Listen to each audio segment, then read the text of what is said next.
ජෙස්පීටයි මගේ අම්මේ තාත්තේ සහෝදරයා සහෝදරේ ඉතින් ඔයාලට ගොඩාක් ස්තුතියි. ඔයාලා මං කලින් දාපු වීඩියෝ බලලා තිබ්බා. දෙවනහස්සගේ නාමයෙන් මට ආශිර්වාද කළා තිබ්බා.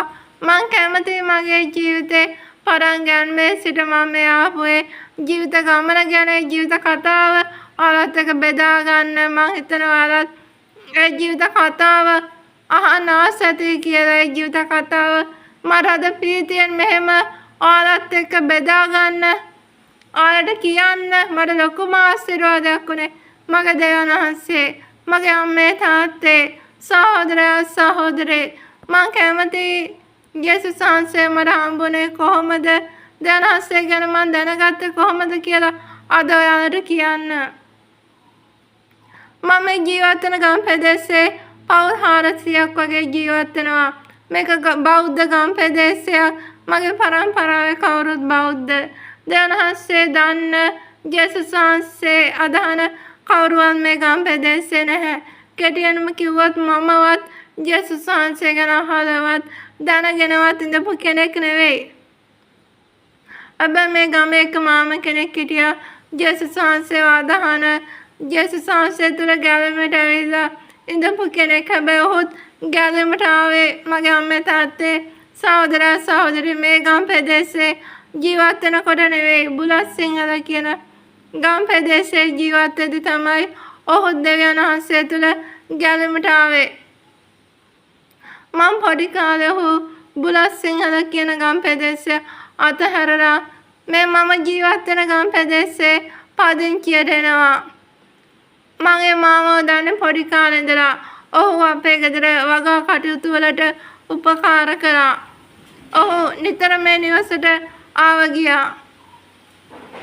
හැබැයි ඔහු කවදාවත් මට යේසුස් වහන්සේ ගැන කිව්වේ නෑ. මට විතරක් නෙවෙයි ඔහුට හම්බෙන කිසිම මිනිසෙක් එක්ක ඔහු අදහන දෙවියන් වහන්සේ ගැන ඔහු කතා කරේ නැහැ.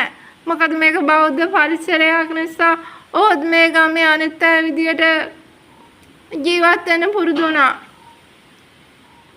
ඉතින් ඔහුට ඔහොම යද්දී ප්‍රශ්න පීඩා ගැටලු වෙනවා. ඔහුගේ විවාහය පවා ඔහුට අහිමි වෙනවා. ඉතින් ඔහු 2025 ජනවාරි වල නැවතත් විවාහ වෙන්න තීරණය කරනවා. දෙවියන් වහන්සේ ඔහුට කරුණාවන්ත ඥානවෙක් කෙනෙක් මුණ ගැස්සනවා. හොරණ ප්‍රදේශයේ දෙවියන් වහන්සේ අදහන දෙවියන් වහන්සේ තුල ගැලවෙමට ආවිල්ලා ඉන්න කරුණාවන්ත ඥානවෙක් කෙනෙක්ව ඒ මාමට දෙවියන් වහන්සේ මුණ ගැස්සනවා. ඒ මාමා 2025 ජනවාරි වල ඒ නන්දව විවාහ කරගෙන ඒ නන්දව මම මේ ජීවත් වෙන ගම් ප්‍රදේශයට එක්කන් එනවා. ජනවාරි 2 වෙනිදා ඒ මාමා මට පෙන්වන්න ඉස්සෙල්ලම ඒ නන්දව මම මේ ජීවත් වෙන මගේ නිවසට එක්කගෙන එනවා. ඉතින් එදා තමයි මම ඒව ජීවිතේ පළවෙනි වතාවට දැක්කේ. ඉතින් මම හිතුවේ නැහැ මම ජීවිතේටවත් දැකලා නැති එක්කෙනෙක්ව දෙවියන් වහන්සේ මට මෙච්චර අද වෙනකොට ලං කරයි කියලා. ඉතින් මම විශ්වාස කරන දෙයක් තමයි දෙවියන් වහන්සේ මන් නිසා තමයි මේ ගමට එව්වේ මගේ ගැලවීම වෙනුවෙන්. මොකද දෙවියන් වහන්සේ සෑහෙන මනුස්සයන් පිරිසක් අතරින් මේ ගම් ප්‍රදේශේ මාව තෝරගන්නවා. දෙවියන් වහන්සේ මගේ තරුණ බිඳුණු හදවත දකිනවා. ජනවාරි 3 වෙනිදා ඒ මාමයි නන්දයි අපේ ගෙදර ගොවිතැන් කටයුතු වලට උපකාර කරන්න නැවතත් ඒ මාමේ නන්දත් එක්ක මේ නිවසට එනවා. එදා තමයි මට ජීවිතේ පළවෙනි වතාවට දෙවියන් වහන්සේ ගැන කිව්වේ. මට විතරක් නෙවෙයි මගේ අම්මටත් කිව්වා. එදා ඉඳලා මං හොයන්න ගත්තා කවුද යේසුස් වහන්සේ කියන්නේ කියලා. කවුද මේ දෙවියන් වහන්සේ කියන්නේ කියලා. මොනවද දෙවියන් වහන්සේට කරන්න පුළුවන් කියලා.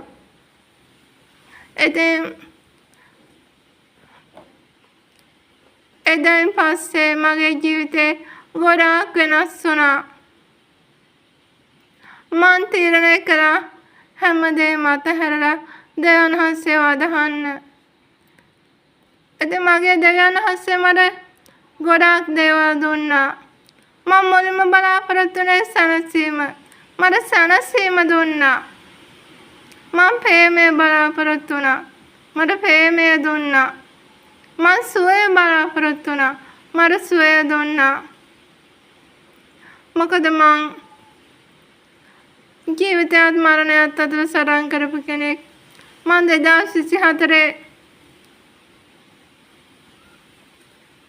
ඔක්තෝබර් වල හොස්පිටල් අතර වෙනවා. මං හොස්පිටල් එකට 2024 ඔක්තෝබර් මාසේ අරගෙන යනකොට මගේ අම්මයි තාත්තයි උනත් විශ්වාස කරේ නැහැ මං ජීවත් වෙයි කියලා. මොකද මට සිහි තිබ්බේ නැහැ. මගේ සහෝදරයෝ උනත් හොස්පිටල් එකට මාව බලන්න එනකොට මට කතා කරගන්නවත් පුළුවන් කමක් තිබ්බේ නැහැ. ඒ තරම් මං දුර්වලලා හිටියේ. ඒත් මං ජීවත් වුණා. අදටත් මං ජීවත් වෙනවා. අද මං ජීවත් වෙන්නේ දෙවියන් වහන්සේ මට දුන්නු සුවය නිසා. එදා මං හොස්පිටල් එකෙන් ටිකට් කපලා ගෙදර එනකොට මං හිතුවා අනේ මට ආයි කවදාවත් හොස්පිටල් එකකට යන්න වෙන්න එපා කියලා. ඉතින් එදා ආපු ගමන අද වෙනතුරුත් මං හොස්පිටල් එකකට ගිහින් නැහැ. එදා නන්ද කියපු ඒ දේ මං අහන්න නැතුව එයායි දෙවියන් වහන්සේ ගැන කියපු ඒ දේ මං ප්‍රතික්ෂේප කරා නම් අද ඔයාලත් එක්ක කතා කරන්න මගේ අම්මේ තාත්තේ සහෝදරයා සහෝදරේ මං ජීවිතේ අද නැතු වෙන්නත් තිබ්බා. මොකද වෙනදා අවුරුද්දකට 3-4 පාරක් මං බෙහෙත් ගෙන යනවා. අවුරුද්දකට එක පාරක් හරි මං හොස්පිටල් අතර කරනවා. ඉතින් දෙවියන් වහන්සේ මට ලොකු සුවයක් දුන්නා. තව දෙයක් කියන්න ඕනේ. මාව බලන්න මේ නිවසට ගොඩාක් අය ආවා ගියා. හැබැයි ඒ අය මාව බලලා යනකොට මට කිව්වේ පුතේ මේ වගේ කරුමේ මගේ ඔළුව අත ගාලා කිව්වේ යාලා මොනවා කරන්නද පුතේ මේ ඥානව කරපු පව්. පින් කරන්න පුළුවන් තරම් පින් කරන්න. හොඳ ආත්මික ඉපදෙන්න පින් කරන්න කියලා. එයාලා මට මතක් කරේ මගේ කරුමය අම්මේ තාත්තේ සහෝදරයා සහෝදරේ. ඒ දෙවියන් වහන්සේ මට එක මිනිස්සෙක් මුණ ගැස්සෙව්වා.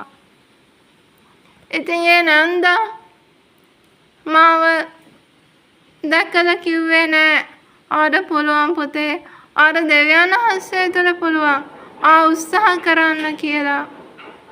ඉතින් මගේ ජීවිතයේ මේ පොළවේ මට හම්බ වෙච්ච මිනිස්සුන් අතරින් මට පළවෙනියටම මගේ ශරීරය දිහා බලන්නේ නැතුව මගේ ශරීරයේ දුර්වලකම දිහා බලන්නේ නැතුව මට ඒ වචනේ පුළුවන් කියලා ඒ වචනේ කියපු පළවෙනි කෙනා නන්දා. ඉතින් අය මට අද අම්මා කෙනෙක් වගේ අය මට ගොඩාක් උපස්ථාන කරනවා. දෙවියන් වහන්සේ තුළ අය මට හැම මොහොතකදීම ආශිර්වාද කරනවා. දරුවෙක් මේ ලෝකෙට බිහි කරන්න